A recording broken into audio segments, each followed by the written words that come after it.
우리 전영구 집사님 반가.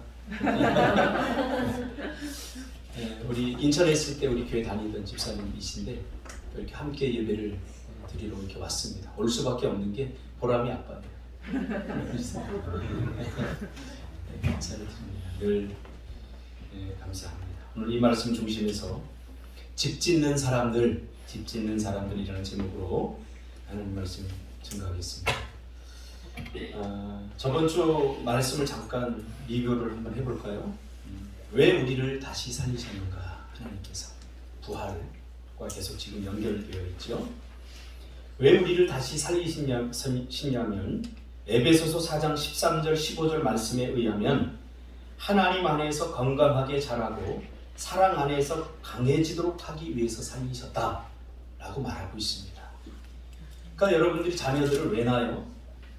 건강하게 자라고 사랑하면서 행복하게 살라고 자녀들을 낳듯이 하나님도 죄와 사망으로 말미암아 우리가 죽었는데 다시 살리신 이유는 하나님 안에서 건강하게 자라고 사랑 안에서 강해지도록 하기 위해서 살리셨다. 즉 교제하기 위해서 우리를 살리신 것입니다. 이것이 바로 부활을 사는 삶이다 라고 말했습니다. 저희 큰딸이 올해 대학을 졸업하고 지금 취업을 준비하고 있는데 그 어린애가 이제는 엄마의 친구가 되었어요. 가끔 부러워요. 우리 집에는 여자만 넷이거든요. 남자는 저 하나라 이렇게 큰딸하고 집사람이 막 친구처럼 이렇게 이야기하고 일어났어? 뭐해? 막 이러면서 하는 걸 보면 약간 부러워요. 우리 딸이 이제 이렇게 자랐구나. 또 가끔 이 큰딸이 저한테 한마디씩 좀 묵뚝뚝해요. 큰딸이. 근데도 한마디씩 툭툭 던지는데 이 아빠를 많이 생각해주고 있구나. 그런 생각을 하면서 참 고맙기도 하고 딸의 그 소중함을 다시 한번 느끼기도 합니다. 하나님께서 우리를 부활시키시고 다시 살리신 이유는 이와 같은 이유입니다. 우리가 자라가야죠. 언제까지나 하나님 앞에 떼쓰고 어린아이처럼 발 동동 부르고 그러면 하나님 마음도 아프겠죠. 우리가 이제는 성숙하게 자라서 하나님 마음을 좀 헤아리기도 하고 하나님 마음속으로 좀 깊이 들어가 보기도 하고 그러기 위해서 누군가 내 마음을 이해해주고 알아주면 우리가 얼마나 살만 나겠습니까? 그렇죠? 하나님도 그러기를 원해요. 부모는 당연히 자식에게 사랑을 주는 것은 당연한 겁니다. 근데 부모가 원하는 것은 아무것도 없어요. 단 하나.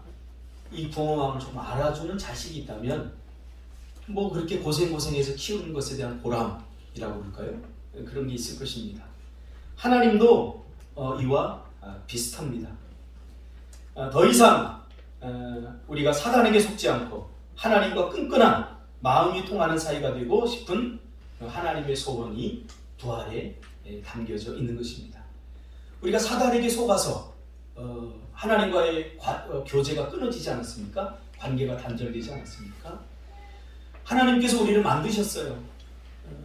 그리고 우리를 책임져 주셔요. 그러면 우리는 이 땅에 살아가는 날 동안 그 하나님을 신뢰하시기 바랍니다.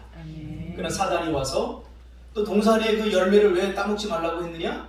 하지 않느냐? 여기서부터 마음이 무너지기 시작한 거예요. 아니, 하나님 나하고 친하다고 하더니 나한테는 안 가르쳐주고 쟤한테는 가르쳐줬네? 궁금해지는 거죠. 왜? 그걸 먹으면 너 하나님처럼 돼. 그래서 너 그거 따먹지 말라고 한 거야. 이 말을 듣는 순간부터 서운해지기 시작하는 거죠. 하나님에 대해서. 아니, 나랑 가장 친하다고 하더니 나와 사이가 통한다고 하더니 나한테 그 중요한 걸 얘기를 안 했어? 이러면서 하나님과의 관계가 멀어지게 되는 거죠. 혹시 여러분 신앙생활 하다가 하나님 앞에 뭐 좀 서운한 거 있습니까? 그냥 넘어가지 마세요. 반드시 짚어보세요. 왜 내가 이 서운한 마음이 있을까? 이 사단이 교묘하게 그런 것들을 다 이용하게 되어 있기 때문에 그래요. 그 어떠한 유혹으로도 우리가 하나님을 신뢰하는 일에서 벗어나지 않는 것, 이것이 성숙함입니다. 아무리 사단이 나를 하나님과의 그 관계를 멀어지게 하기 위해서 온갖 수단과 방법을 다 동원해서 나에게 의심을 주고 불신하게 만들어도 여전히 난 하나님만을 신뢰해. 이것이 중요한 거예요. 이것이. 그럼 우리는 여기서 너무나 자주 무너지고 있는 거죠.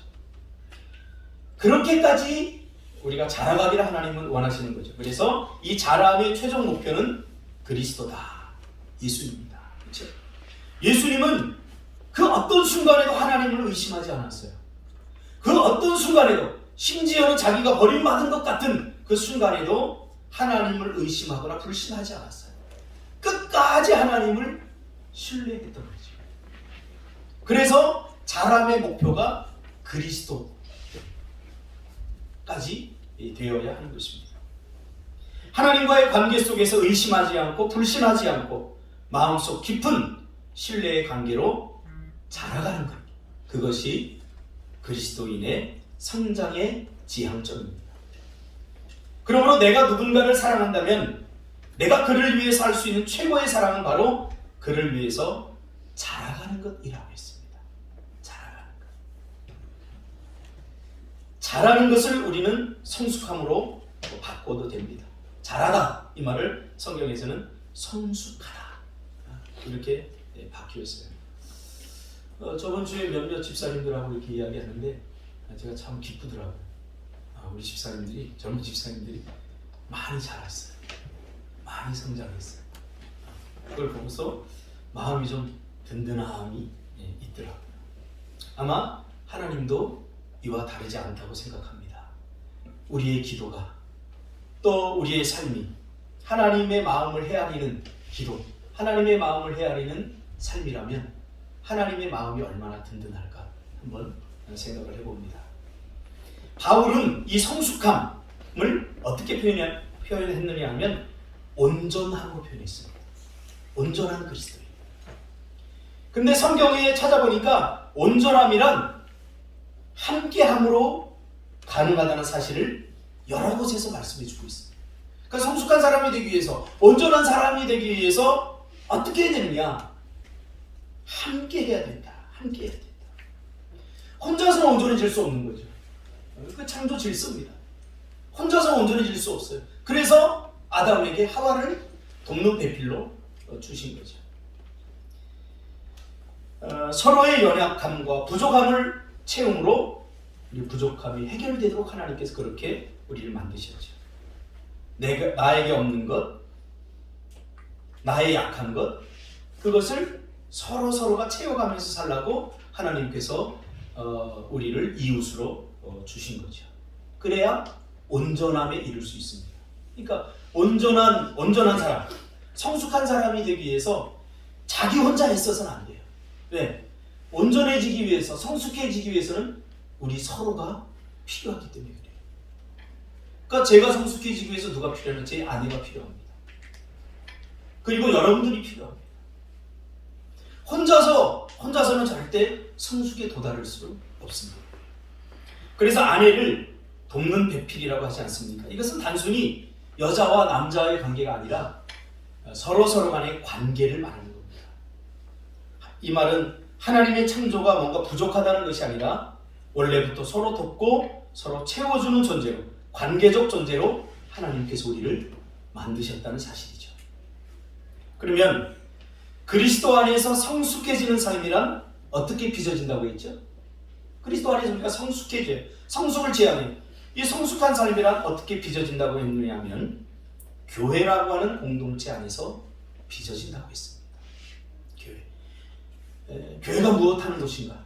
이 교회관을 여러분 분명하게 정립하지 않으면 자기 도닦는 수준으로 신앙이 전락해버립니다. 이 성숙함이, 이 온전함이 교회라고 하는 공동체 안에서 빚어지게 되어 있습니다. 기독교는 혼자서 수양하고 돌을 닦는 종교가 아니라 서로 함께 교제하며 어울리는 삶 속에서 자라간다고 했어요. 그래서 하나님께서 한 사람을 만든 게 아니라 이렇게 무리를 만드시고 또 이렇게 공동체를 이루며 살아가도록 하신 것은 우리가 사회적 동물이기 때문이 아니라 하나님께서 우리 안에 창조적 질서로 만들어 놓으셨기 때문입니다. 그러다 보니 함께 하다가 상처를 입기도 합니다. 그렇죠? 연약하기 때문에. 서로서로 교제하다가 갈등과 문제들이 생산되기도 합니다. 그런데 그렇다고 해서 한 개 한 물 포기하면 안 됩니다. 오늘날 한국 교회가 이 가난한 성도들이 많아진 이유가 바로 그 이유입니다. 교회에 뭔가 위로받기 위해서 왔다가 뭔가 그리스도인들은 다르겠지라는 생각을 가지고 왔다가 교회 안에서 상처를 깊게 입는 거죠. 그런 분들에게는 교회가 어떤 공간인지, 교회가 무엇을 하는 곳인지 가르쳐드려야 돼요. 교회는 상처를 주고 받기도 하는 공간입니다. 교회 오면 제가 얘기했잖아요. 이 지상교회는 이상적인 교회가 아니에요. 우리가 바라는. 그리고 성도들도 천사들이 아니에요. 이 사실을 분명히 알지 못하면, 못하는 사람들이 제가 팁을 하나 준다면 나를 한번 생각해보면 알 수 있어요. 내가 그렇게 바람직하고 이상적인 사람인가요? 나는 차별을 안 하고 나는 편견이 없나요? 나는 누군가를, 나를 미워하는 사람 나는 어떻게 대하나요? 나를 보면 그 나의 모습이 교회 안에 고스란히 담겨져 있습니다. 여기서부터 시작을 해야 되는 거죠. 그래서 교회를 떠나면 안 돼요. 그럴수록 우리는 교회 안에서 함께 하는 것을 지향해야 돼요. 그러다가 모난 부분들이 둥글게 깎이고 그리스도의 성숙한 모습으로 우리가 조각되어지는 것입니다. 만들어지는 것입니다. 이런 것이 없다고, 힘들다고, 힘든데 교회 안에서 위로받으러 왔는데 더 상처가 돼, 이러면서 교회를 떠나는 사람들, 그들을 향해서 우리는 말해야 됩니다. 이제 교회를 너무 이상적으로 바라보지 마세요. 성도들을 너무 이상적으로 바라보지 마세요. 목사를 너무 이상적으로 바라보지 마세요. 목사는 역할입니다. 저도 죽겠어요. 내가 다 이대로 살지 못하는 말씀을 매주 전하게 되는, 내가 전생이란 말을 쓰면 안 되는 좋으니까 무슨 죄를 졌길래, 진짜 내가 무슨 죄를 졌길래 말씀을 전하라고 나오고 했을까? 그러니까 이걸 깨닫기 전까지는 저도 굉장히 힘들고 어려웠어요. 그러나 이것이 저의 역할이기 때문에 약간 여러분에게 뻔뻔스럽게 보일지 모르지만 저는 일주일마다 최대한 양심의 가책을 받지 않는 선에서 제가 말씀을 전하려고 애쓰고 있는 겁니다. 교회 안에서 우리는 서로의 모난 부분들, 미성숙한 부분들이 깎여져서 둥글둥글해지면서 성장하고 성숙해지는 것입니다. 그래서 어울림이 중요합니다. 성경에서 이것을 코이노니, 교제라고 표현했습니다. 제가 청년 때 어떤 한 청년이 저희 교회에 등록을 하고 토요 예배를 드리고 이 청년이 뭐라고 그래요? 갑자기 우리 교제 안 해요? 그러는 거예요. 우리 지금 교제하고 있잖아요. 전에 다니던 교회 청년들은 교제한다고 그러면서 맥주 먹던데 마시던데 우리 안 가요? 그게 교제가 아니라, 교제는 그리스도, 우리가 품고 있는 그리스도의 마음을 서로 나누는 것이 교제입니다. 이 교제의 핵심입니다. 그것이 말씀으로 내 안에 담겨져 있을 수도 있고, 어떤 간증으로 담겨져 있을 수도 있고, 또 기도의 응답으로 내 안에 담겨져 있을 수 있습니다. 그리스도의 마음이 내 안에 담겨져 있어요. 그것을 나누는 것이 교제의 핵심입니다. 그래서 전번주에 뭐라고 그랬죠? 거래하지 말고 교제하라, 관계하라 라고 했습니다. 거래는 주고받아야 돼요. 자, 이게 힘들어요. 하나님, 내가 교회에 이만큼 헌신했으니까 나에게 이렇게 복을 주세요. 이거 반드시 무너집니다. 하나님과 이렇게 수준 맞게 거래하면 안 돼요. 관계를 해야 돼요. 관계. 어떻게 해요? 진심으로, 중심으로. 그런데 교회에서 신앙생활 하다 보니까, 또는 하나님께 내가 상처를 입었어. 그러면 내 진심을 다해서 그를 대하기가 상당히 쉽진 않습니다. 제가 상담을 해보니까 그래요. 상처가 있다는 것은 의심이 많다는 거예요. 잘 믿지 않아요. 불신해요. 저도 역시 그랬어요. 저도 역시. 누구를 믿는다는 거 쉽지 않습니다. 근데 그 마음을 가지고 그대로 신앙의 세계로 들어온 거죠. 그러니까 우리가 사실은 하나님을 믿는 게 아니라 믿고 싶은 거예요. 믿고 싶은 거예요. 정말 여러분 자신에게 한번 물어보세요. 정말 내가 하나님을 신뢰하고 있는가?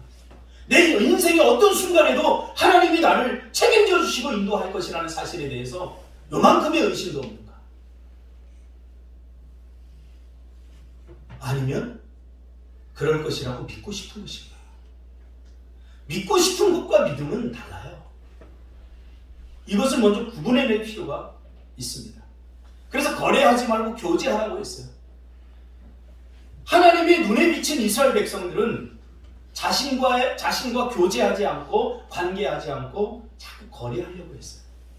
그래서 하나님이 뭐라고 폭로합니까? 야, 이스라엘 백성들은 뭐라고 그래요? 입술로는 나를 공경해. 나를 믿는다 하지만 마음은 내게서 멀다. 이렇게 이야기했습니다. 교제, 그것은 인격적 나눔을 중심으로 진심을 다하고 마음을 다해서 통하는 사이가 되는 거예요. 하나님과 우리 사이 통하는 사이. 그러니까 모세를 향해서 하나님 뭐라고 그랬어요? 나랑 친구다. 이 말의 의미를 원어로 분석해 보니까 마음이 비로소 통하는 사이가 됐다. 그 말. 여러분 주위에 마음이 통하는 사람들이 있나요? 굳이 말하지 않더라도 신뢰할 수 있는 사람. 모든 사람이 나를 다 오해하고 모든 사람이 나를 다 나쁜 사람으로 보더라도 저 사람은 그럴 사람이 아니야 라고 신뢰해 줄 수 있는 사람. 그 사람이 한 사람만 있더라도 우리 인생은 절대 외롭지 않습니다. 신앙의 여정은 외롭지 않습니다. 저는 우리 집사람이 그런 의미에서 저의 좋은 친구인 것 같아요. 참 자꾸 믿어줘요. 물론 진짜 믿어주는 건가 믿고 싶은 건가 잘 모르겠지만 믿어줘요. 그게 참 감사해요. 시편 133편 1절에 보니까 보라 형제가 연합하여 동감이 어찌 그리 선하고 아름다워. 이렇게 서로 마음과 마음이 통하고 서로 신뢰하는 사람들이 모여있는 공동체, 이것이 천국 공동체 아니겠어요? 형제가 연합하여 동감이 어찌 그리 선하고 아름다워. 하나님은 우리와 그렇게 동거하기를 원하시죠. 마음이 통하는 사이요. 지금까지 한국교회는 교회를 단어와 신학적 사유를 통해서 풀어나가려고 했다고 라고 전번주에 얘기했죠. 그러니까 뜬구름 잡는 소리 하는 거예요. 우리 집사님도 얘기했듯이 피상적인 신앙. 믿는 것 같은데 실제로 어려움이 오면 이겨나가지 못해. 세상을 넉넉히 이긴다고 했는데 주님이 우리에게 주신 믿음으로 세상을 넉넉히 이긴다고 했는데 우리의 삶의 현장은 넉넉히 이기는커녕 날마다 쓰러지고 넘어져. 이거 뭐가 문제가 있는 거예요. 왜 그러냐면 교회, 이 믿음 이것을 너무 신학적 사유와 단어적으로 해석을 해버리기 때문에 알겠어요. 교회 그러면 뭘 의미하는지 알겠는데 그 교회가 나와 어떤 관계가 되는지, 교회가 나에게 어떤 힘을 주는지, 공동체가 어떤 역할을 하는지 이거 잘 몰라요. 겪어보지 않았기 때문에. 왜? 한 번도 살아보지 않았기 때문에. 그래서 스토리로 풀어야 돼요. 스토리. 교회에 대한 지금 이야기로 저는 교회를 좀 해석을 하려고 합니다. 아까도 얘기했지만 교회는 우리가 생각하는 것처럼 이상적인 공동체가 아닙니다. 이것을 분명히 기억해야 됩니다. 그러나 세상의 조직체와 교회 공동체가 다른 이유가 뭘까요? 그러면 교회는 조직체가 아니라 유기체입니다. 세상의 단체는 조직체예요. 상하 관계가 있어요. 그러나 교회는 유기체예요. 내 몸이라고 생각하면 돼요. 손도 나고 코도 나고 입도 나요. 그러니까 입을 때려. 그러면 내가 그래요. 입만 아픈 게 아니라 내가 아프다고 해요. 왜? 내가 입에 속해 있기 때문에. 입이 내 안에 속해 있기 때문에. 귀도 마찬가지예요. 준석 집사 머리통 안에 탁 때렸어요. 근데 기분 나빠요. 기분 나빠할 이유 없이 난 너 머리가 나쁠 뿐이야. 난 머리를 안 좋아해. 머리만 때리는 거야. 저 사람 전체를 때린 거야. 교회라고 하는 것은 바로 이런 거예요. 유기체로서 우리가 받아들일 필요가 있는 거죠. 또 교회의 성도들도 역시 천사들이 아닙니다. 여러분이 이미 경험한 바처럼. 그래서 교회에 와서 제발 사람들에게 상처받지 마세요. 목사한테 상처받지 마세요. 제발 제가 부탁해요. 저도 여러분에게 상처받고 여러분도 저에게 상처받아요. 그러면 어떻게 돼요? 서로 위로하고 살아요. 여러분 어느 교회를 가보세요. 상처 안 주는 목사 없고 상처 안 받는 성도 없고 다 서로 바뀌고. 그러니까 이런 관점으로 교회를 바라보면 안 돼요. 찾아가 보세요. 그래서 좀 좋은 교회 있으면 저한테도 좀 소개시켜요. 저도 좀 목회 때리치고 좀 그 교회 좀 다녀볼게요. 그러니까 제가 통찰한 바에 의하면 그런 교회 없습니다. 심지어 가장 모범적인 교회, 문제를 풀기 위해서 쓴 서신이 아니라 성숙과 성장에 대한 이야기를 시작하는 이 에베소서 교회조차도 문제가 있었어요. 제가 그랬죠.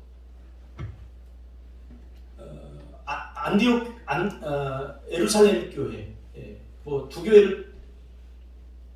교회만 서신서가 없고 나머지 교회는 다 서신서로 기록되어져 있는데 가장 문제가 없는, 다른 교회들은 전부 다 문제를 해결하려고 교회마다 문제를 해결하려고 했습니다. 그걸 보면 우리가 초대교회를 본받자 이런 말은 맞지 않습니다. 사실 초대교회를 본받자, 초대교회를 연구해 보면 전부 다 문제투성입니다. 우리가 입에도 담고 싶지 않을 만큼 끔찍한 범죄들이, 뭐 근친상간 이런 문제들도, 성적인 문제, 이거 다 고린도 교회 안에 있던 문제들이에요. 그런 문제들인데 이게 어떻게 우리가 본받고 지향할 수 있는 교회이겠습니까?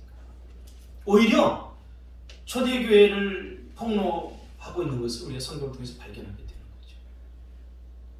그런데 가장 문제가 없었던 교회가 에베소 교회인데, 그래서 에베소 교회는 문제를 해결하기 위해서 사도 바울이 쓴 게 아니라 성장과 성숙에 대한 이야기로 나가는 거예요. 그러면 이 에베소 교회가 문제가 없을까요? 그렇지 않습니다. 이 에베소 교회는 누가 개척을 했죠?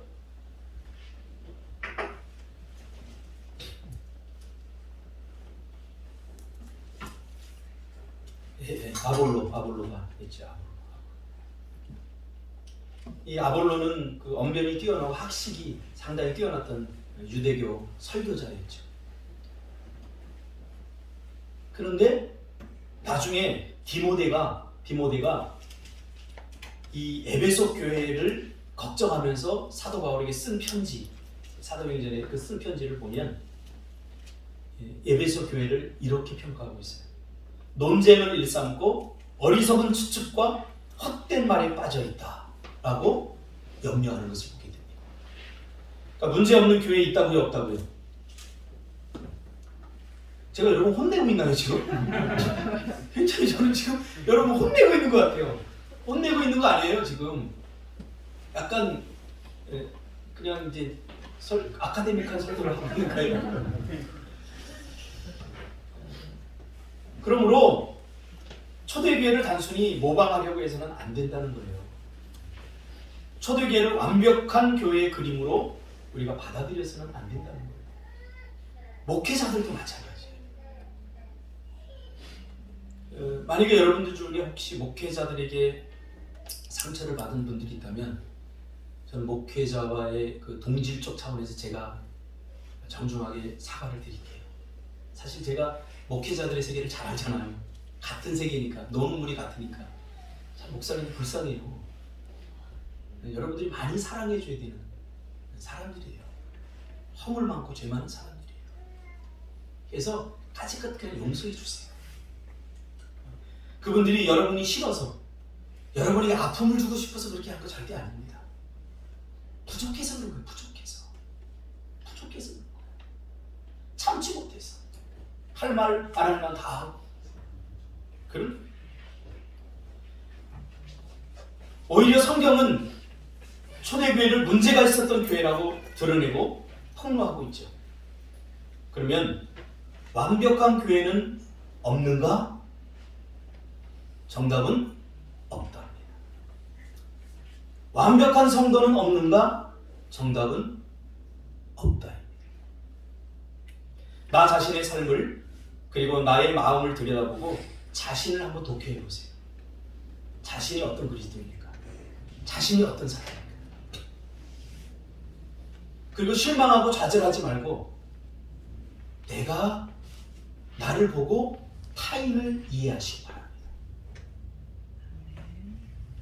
자꾸 다른 사람의 잘못된 부분을 보고 보는 사람은 자신을 독해를 잘 못한 사람이에요. 약속 시간 늦었을 때 사람들이 나를 어떻게 바라보기를 원해요? 괜찮아, 그렇게 해주기를 원하잖아요. 근데 정작 다른 사람이 늦으면 나는 저 새끼는 매일 늦어 이래. 그러지 마세요. 자신의 덕회를 좀 해볼 필요가 있어요. 자꾸 교회에 대해서 문제 있다고 시험 들거나 비난과 정죄, 또 상처로 시간을 허비하지 말라. 이게 교회론의 출발점입니다. 이것이 지상교회의 수준이다. 그러면 지상교회의 역할이나 과제는 무엇인가?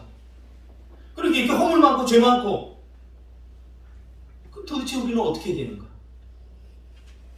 사도 바울은 오늘 본문에서 지상교회와 성도들의 과제가 무엇인지를 밝혀주고 있습니다. 사도 바울은 이 문제를 설명하기 위해서 건축이라고 하는 과정을 그림으로 끌어와서 우리에게 그림으로 설명해주고 있죠.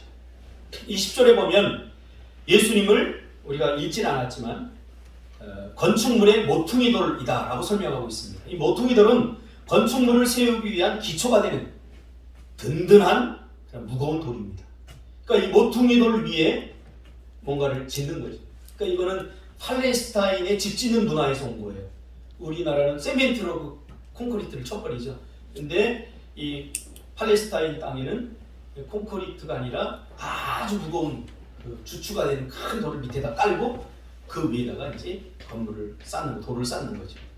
그래서 예수님은 목수가 아니라 석수입니다. 집 짓는다라고 할 때 우리는 나무로 짓기 때문에 목수라고 생각하지만 팔레스타인 땅에는 거의 집을 돌로 지었기 때문에 석수의 개념이 더 강합니다. 돌로 짓는 거죠. 그리고 그 안에서 그 모퉁이돌, 예수 그리스도라고 하는 기초 위에서 뭐를요? 그 안에서 건물마다 서로 연결하여 주 안에서 성전이 되어간다 라고 오늘 본문은 설명하고 있죠. 이것이 바로 교회입니다. 그러므로 우리는 집 짓는 사람으로 부름을 받은 거예요. 집 짓는 사람. 교회가 이름이 붙여지고 어떤 이미지화 되기 전 교회는 하나님의 계획 속에 무용으로 존재했었죠.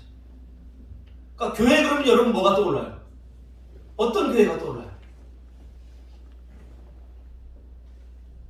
교회가 이 땅에 존재하기 전에 하나님께서 교회를 계획하실 때 하나님의 머릿속에 있었어요. 교회. 무용의 상태에 있었어요. 하나님의 상상 속에 있었다는 거죠.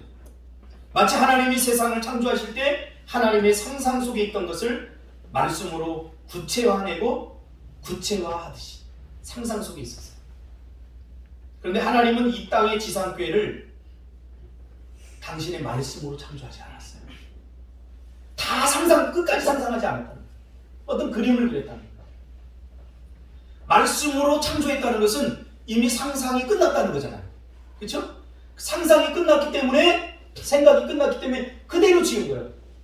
우주도 하나님의 상상이 다 끝난 상태였습니다. 그러나 교회는 그렇게 하지 않았어요. 상상 속에 있었지만 이 교회를 짓는 것에 하나님도 개입하시지만 누가 개입되기 때문에? 우리가 개입되기 때문에. 그래서 오늘 본문은 뭐라고 그래요? 지어져 가느니라 이렇게 표현합니다. 지어진 게 아니라 지어져 가는, 다 만들어진 것이 아니라 만들어져 가는 교회의 건축자로 만드는 사람들로 우리를 부르셨다는 사실.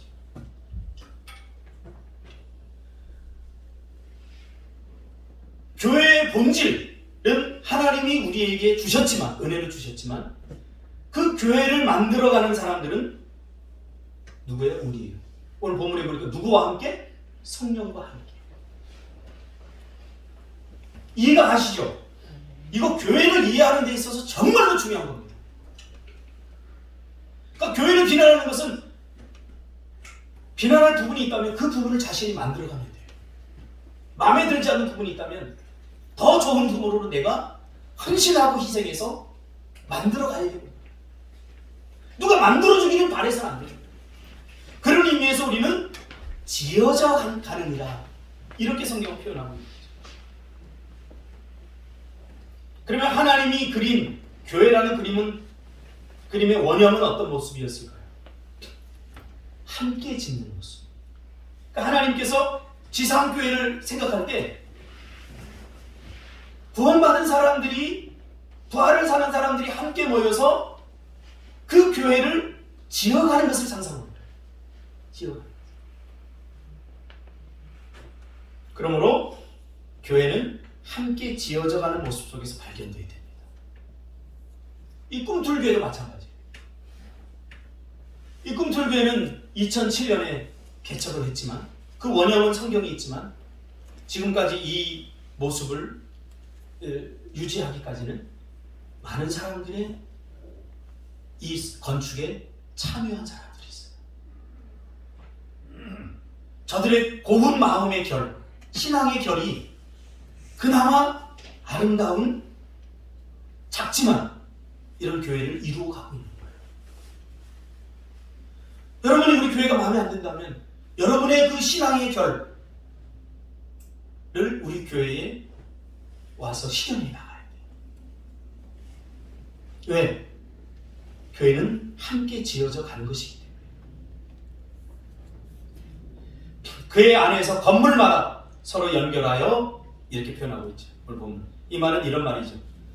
건물은 하나의 벽돌로 완성되는 것이 아니라 수많은 벽돌이 쌓이고 필요한 부분에 채워지면서 점점 그 형태를 갖춰가는 거예요. 퍼즐처럼. 그러니까 우리는 교회의 일부이면서 교회의 전부인 거예요. 내 손은 나이면서 나의 일부이듯이, 나의 전부는 아니죠. 나이듯이. 그렇다고 내가 아닌 건 아니죠. 그러니까 여러분들도 마찬가지예요. 여러분이 교회라고, 성전이라고 하는 것은 여러분이 교회인 거예요. 여러분이 벽돌 한 장 한 장인 거예요. 여러분이 없이는 교회가 지어져 갈 수가 없는 거예요.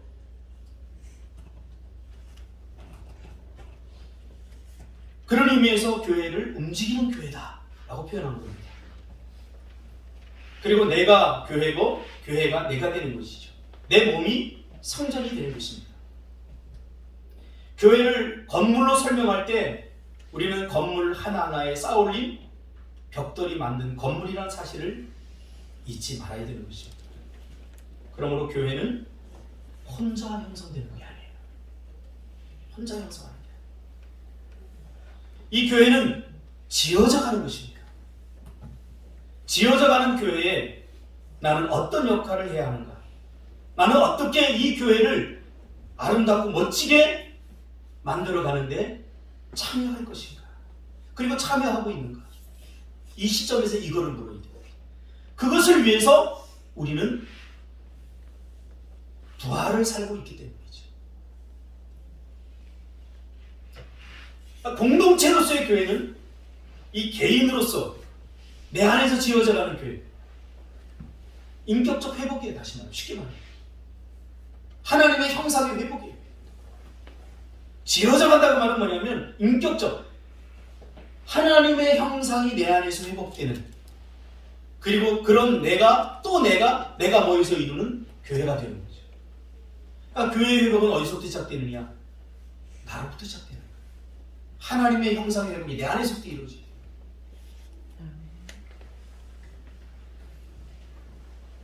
서로 그런 역할을 하는 거죠. 서로 벽돌 역할을 하고 지어져가는, 부족한 부분에 채워지는 그런 역할을 하는 거죠. 이렇게 우리는 함께 지어가라고 부름을 받은 사람들입니다. 여기서 가장 중요한 것이 있습니다. 오늘 본문에서 핵심이 뭐냐면 성령 안에서 지어져가는 겁니다. 내 마음대로 지어져가는 게 아니라 이 감독이 있어요. 이 교회를 짓는데 감독이 있어요. 누구냐면 성령이에요. 성령. 그러니까 하나님의 계획하신 설계도대로 성령의 인도하심을 따라 우리가 이 교회를 아주 멋진 모습으로 지어져 가는 존재로 우리를 부르신 것입니다. 아멘. 그래서 교회는 본질은 같지만 이 세상에 지금까지 존재했던 모든 교회는 다양한 모습, 자기들만의 빛깔을 가지고 있는 것입니다. 그러니까 똑같아지려고 할 필요가 없어요. 가장 중요한 건 뭡니까? 우리다운 교회를 만들어요. 우리만 할 수 있는 교회, 우리다운 교회. 그게 지상교회의 과제입니다. 성령의 인도하심을 따라 우리가 각각 다른 곳에서 다른 성격을 가지고 다른 경험을 가지고 우리가 살아왔잖아요. 그렇지만 그렇다고 다른 교회를 만드는 것이 아니라 성경의 본질에 입각해서 자기들의 회복된 하나님의 형상을 발휘함으로 인해 교회를 만들어가는 거죠. 이 교회는 앞으로도 전에도 없었고 이후에도 없을 것이고 우리가 이 교회에 존재하는 한 이 교회가 돼야 되는 교회의 거룩한 피가 된 것입니다. 그런 의미에서 개교회를 이해할 필요가 있습니다. 교회가 이 교회만 교회야? 다른 교회도 있지? 이렇게 생각하는 사람은 교회의 본질을 잘 이해하지 못하는 것입니다. 만약에 이 교회가 마음에 안 들면 이 교회의 빛깔을 아닌지 내려놓고 다른 교회가 다른 교회의 빛깔을 입어야 되는 거죠. 나무를 여러분 이렇게 한 뿌리 뽑아도요, 이게 제가 심어보니까 어떤 나무는 살기도 하고 어떤 나무는 죽기도 해요. 왜 그러냐면 적응을 잘못하더라고요. 똑같이 흙을 먹고 다 사는데 그렇지 않아요. 그래서 교회를 옮기는 데 있어서는 상당히 중요한 고민과 기도가 필요한 것입니다. 무엇보다도 성령의 인도하심이 필요합니다. 그냥 싫다고 함부로 옮기면 안 돼요. 이 부분은. 그건 내 손에 있는 거예요. 굉장히 중요한 의미. 성령의 인도함을 따라 서로 함께 부족한 것을 채워가며 서로 돕고 이해하면서 이 교회를 만들어가는 우리는 함께 집 짓는 사람들이에요. 이 말이 전 너무 좋아요. 함께 집 짓는 사람. 과거에 한국교회는 목사 혼자 이 교회를 지으려고 애썼어요. 그럴 필요 없어요. 이 교회는 저와 여러분이 함께 만들어가는 것입니다. 거기 내 역할이 있겠죠. 우리 장로님의 역할이 있고 우리 모두의 역할이 있을 것입니다.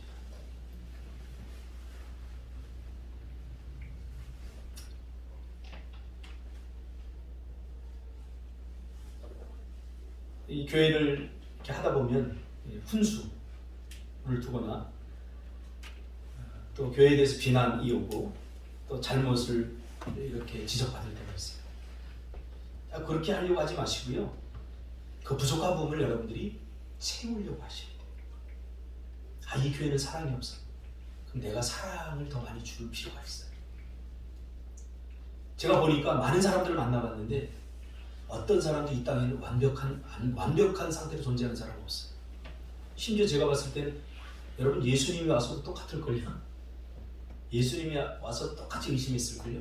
왜냐하면 제자들이 그랬잖아요. 제가 30대 후반에 목회를 시작했거든요. 이제 처음 시작하는데 얼마나 경험이 없겠어요. 그러니까 큰 교회 다니던 많은 사람들이 와서 훈수를 두는 거예요. 목사님 젊어서 그런데요. 그건 그렇게 하면 안 돼요. 목사님 몰라서 그런데 그건 그렇게 하면 안 돼요. 얼마나 많은 사람들이 아는 체를 하고 이야기를 하든지 마음속 깊은 곳에서 무슨 말이 나오냐면 닥쳐 이런 말. 제발. 그 30대 후반의 그 어린 목회자가 목회 시작할 때 듣고 싶은 말은 뭐냐면 열심히 해보세요. 힘을 주고 위로를 주고 하는 말은 시작도 안 했는데 와서 여기 부흥할 자리가 아닌데? 탁탁 막 쏟아놓고 가요. 안 되는 말. 죽이는 말만. 여러분 우리는 부활을 사는 사람들이기 때문에 살리는 말을 하시기 바랍니다. 할렐루야. 여러분이 보는 것이 전부가 아닙니다. 아멘. 여러분의 눈에 비친 것이 전부가 아니에요. 아멘. 보고 싶은 것만 보잖아요. 그 이면의 것들을 우리가 볼 수 있어야 돼요. 제가 시라고 부르긴 좀 그렇지만 봄에 대해서 썼는데 사실 저는 눈을 감아야 봄이 더 잘 보여요. 우리 눈 뜨고 꽃을 보려고 하잖아요. 그럼 뭘 봐도 뭐가 남나요? 사진 찍고 남나요? 눈을 감아보세요. 봄이 더 잘 보입니다. 우리 가보지 못한 거 다 갈 수 있어요. 귀를 닫아보세요. 봄이 왔다 가는 소리가 들려요.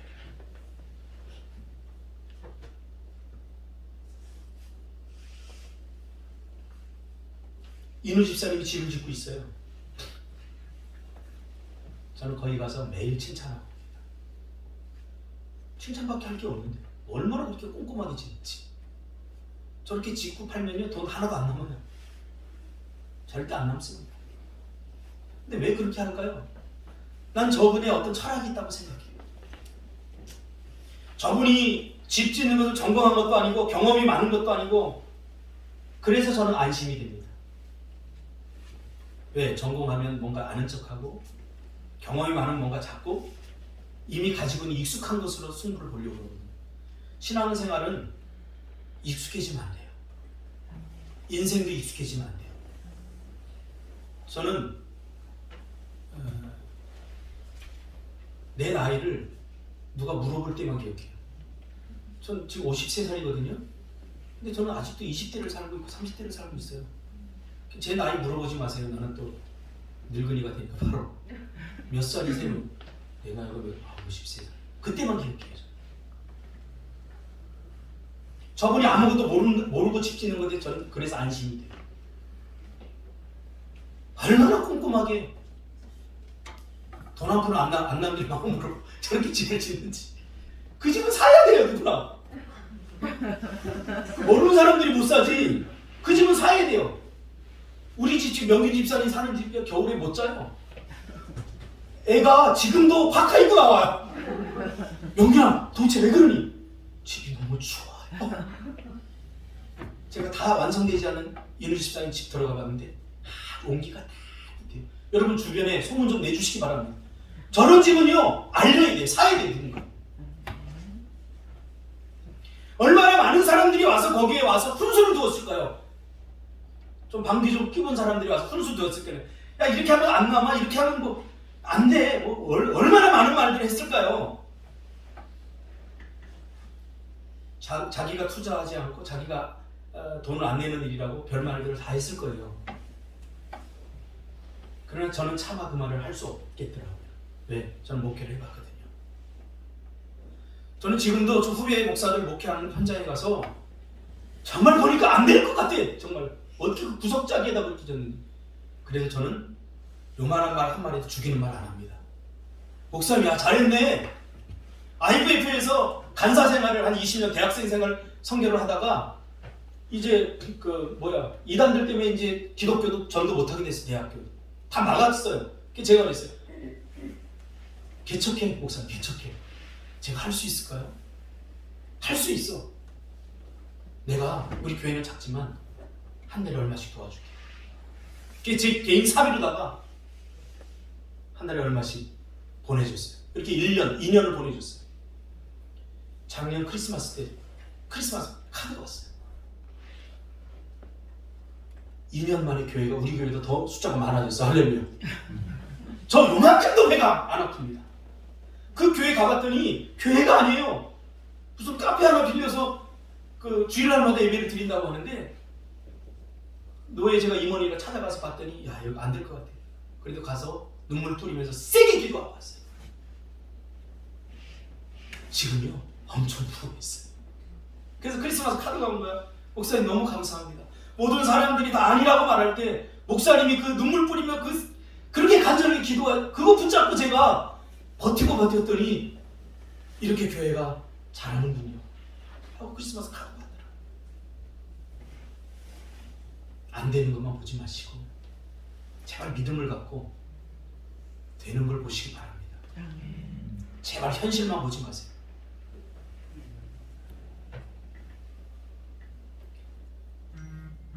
참여한 사람은 달라요. 주인의식을 갖고 있는 사람은 야 이거 문제다 저거 문제다 그 가슴이 아픈 거예요. 자기도 알아요. 왜 모르겠어요. 이누 집사님 야 타일 깔았는데 이거 뭐야 개판으로 깔았는데 그거 왜 모르겠어요. 자신이 깔았는데 그런 말이 필요한 게 아니라 위로와 격려가 필요한 거예요. 다음에 깔면 더 잘 깔걸요, 그죠? 근데 제가 타일 깐 거 보니까 완전 프로페셔널하게 깔았더라고요. 저도 타일을 까는 걸 몇 번 도와줘 봤거든요. 그래서 이건 전문직자들이 해야 되는 거다. 이건 아무나 못하는 거다. 근데 봤더니 타일 깔은 거 봤더니 전문직의 냄새가 솔솔 나요. 저분이 갖고 있는 하나님이 주신 재능, 꼼꼼함. 그게 이제 발휘가 돼요. 비난하는 것은 책임지지 않겠다는 겁니다. 여러분 세상 사람들이 교회에 대해서 비난할 때 동참하지 마세요. 제가 전번주에 얘기했잖아요. 애달퍼야죠. 이 교회가 그리스도의 몸이고 이 교회가 나고 이 교회가 우리인데 누가 남의 다른 사람이 우리 자식 여러분 욕하면 어때요? 가슴에서 피가 끓지 않습니까? 그 피 끓는 정신으로 안타까운 마음으로 교회를 위해서 더 많이 기도하고 더 좋은 교회를 만들기 위해서 우리가 기도해야 되지 않겠습니까? 아멘. 한국 교회가 무너져 간다고 해요. 한국 교회들이 개독교라고 지금 욕을 먹고 있어요. 이 소리를 들으면 좀 막 가슴이 찢어지는 것 같아요. 언제부터 한국 교회가 이렇게 되는가? 그래 목사들 때문이야. 그래 성도들 때문에. 더 이상 이렇게 싸우지 말자고요. 칼을 세우고 거기에 저가 있고 거기에 여러분이 있잖아요. 우리가 다 한 짓거리예요. 내가 비난하고 같이 정죄한다고 하는 것은 내가 도망가는 힘이에요. 도망가지 마세요. 뭐 있는데요, 여러분? 어디서부터 시작해야 돼? 나부터. 내 가정부터.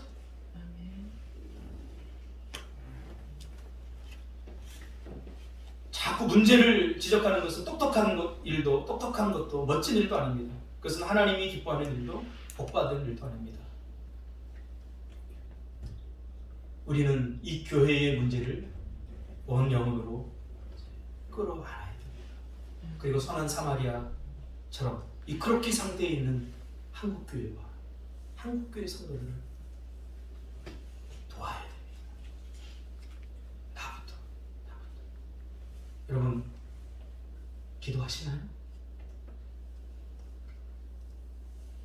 하루를 주님과 함께 동행하시나요?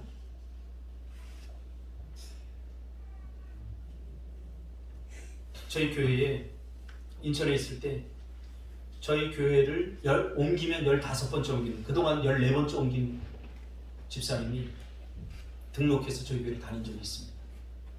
이분은 교회를 자랑스럽게 얘기합니다. 내가 안 다녀본 교회가 없는데 교회가 다 썩었다. 이 말을 입에 달고 살아요.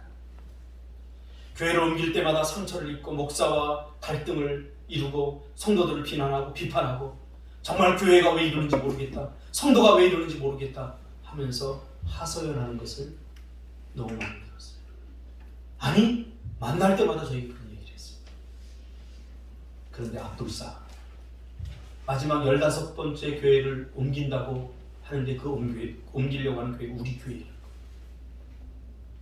제가 만나서 그 의사를 저한테 비쳤을 때 제가 이렇게 얘기했어요. 집사님 많이 생각해 보세요.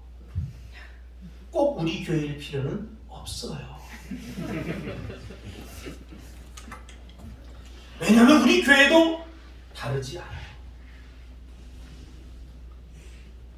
그래도 못 알아듣고 굳이 오겠다고 하는 것을 제가 며칠 동안 만나서 달래해 보았어요. 그래도 오겠다는 걸 제가 좀 회피하려고, 그러면 저 혼자 결정을 못하니까 우리 리더십들하고 상의해 보겠습니다. 그리고 준석 집사 기억나? 우리 리더십들을 모아놓고 이분에 대해서 이야기를 하고 우리가 이분을 받아야 될 것인가 말아야 될 것인가 투표까지 했어요. 거의 모든 리더십들이 이분을 받기에는 우리가 너무 부족하다, 받으면 안 된다라고 결론이 났어요. 그래서 그걸 붙잡고 며칠을 기도하는데 하나님이 저에게 무슨 마음을 주시냐면, 너 목사잖냐? 목사가 성도를 가려서 받냐? 너 목사잖아. 이 마음을 자꾸 주시는데 우리가 오겠다는데 오지 말라고 그럴 수가 없는 거. 그것 때문에 저희 집사람한테 저도 한동안 문책을 많이 당했어요. 그래서 그분이 우리 교회 등록을 했어요. 한 몇 개월은 잘 은혜스럽게 다녔는데 한 3개월이 지난 후부터 우리 교회가 갑자기 못된 교회, 나쁜 교회가 되어버렸어요. 그 전까지는 작지만 정말 열심히 하는 교회, 청년들이 살아있는 교회, 능력이 부족하지만 열정 있는 목사님 있는 교회로 소문이 났었는데, 그분이 등록하고 나서 우리 교회는 심각한 문제가 있는 교회로 전락해버렸어요. 무슨 말씀인지 알겠죠? 내가 하나님께 줄 수 있는 최고의 선물은 건강한 신앙을 가진 나입니다. 내가 건강해. 이게 건강이 성장, 균형, 그리스도의 장성한 분량이라고 오늘 예배소서는 우리에게 이야기해 주고 있죠. 성경에서 닮을 만한 교회의 모습을 가진 모델링은 없습니다. 그럼 우리는 어떻게 해야 됩니까? 우리가 만들어야 됩니다. 성령의 인도함을 따라 지금까지 존재해보지 않은 그런 교회들을 지어져 가는 일에 여러분이 참여하신 것을 잊지 않기를 바랍니다. 혹여 부족한 점이 보이거든, 혹여 교회에 연약한 점이 보이거든, 저에게든 장로님에게든 서로에게 부족한 면이 보이거든, 거기에 내가 채워야 될 벽돌이라고 생각하세요. 내가 메꾸고, 드러내고 폭로하지 말고 메꾸고, 아름답지 못한 부분을 아름답게 만들 책임과 역할이 저와 여러분에게. 저도 그렇게 교회를 지금까지 섬기고 있어요. 청소를 시키면 청소하는 분들한테 정말 죄송한데 제 마음에 사실 잘 안 들어요. 보이는 데만 다 하고 저런 데 먼지가 막 쌓여 있어요. 청소하고 나서 항상 제가 와서 다시 한번 물걸레질을 합니다. 제가 전도사 때 청소년부 3명 있는 교회에 1년 만에 한 40명으로 부흥시켰어요. 하나님이 은혜를 주셔서. 그러니까 얼마나 제가 기고만장했겠습니까. 그래서 교회 봉고차가 안 돼서 교회에서 버스 큰 거 빌려가서 수련을 갔다 왔어요. 갔다 와서 막 은혜도 엄청 받았어요. 그래서 막 제가 얼마나 또 어깨 올라갔겠어요. 그리고 교회에 막 이렇게 입성을 했죠. 입성을 해가지고 막 수고했어. 막 모든 사람들이 저를 막 또 막 이랬어요. 그 다음 주에 교회 집사님 한 분이 저를 조용히 부르더라고요. 전사님, 저 좀 볼 수 있을까요? 제가 갔어요. 왜 그러세요, 집사님? 아직도 안 잊어버려요. 최진영 집사님. 저를 너무 사랑해줬던 집사님. 그분이 뭐라고 그러냐면, 첫 번째, 버스가 너무 지저분해요. 애들이 은혜 받고 왔는데 버스를 보니까 너무 지저분해요. 전도사님이 저 아이들 이렇게 은혜 받게 하는 것도 참 중요한데 이 버스가 깨끗했다면 저는 더 은혜가 됐을 것 같아요. 앞으로 전도사님 사역을 하는데 마무리를 잘하세요. 아직도 여기 가슴이 닿고 삽니다. 주일학교, 성경학교 끝나고 항상 뒷정리를 제가 했어요. 이거 어느 누구도 해줄 수 없는 말을 그분이 저한테 해주시고, 남편들 밥 한 끼 해준다고 다 널버려놓고 그런 거 하지 마세요. 설거지까지 안 하려면 밥도 해주지 마세요. 마무리가 중요해요. 마무리. 은혜 보고 가는 거 누구나 할 수 있어요. 중요한 건 마무리하는 거 잘 중요한 거. 그게 은혜 받은 자의 모습이에요. 은혜는 받는 것이 아니라 받고 난 다음이 중요한 거예요.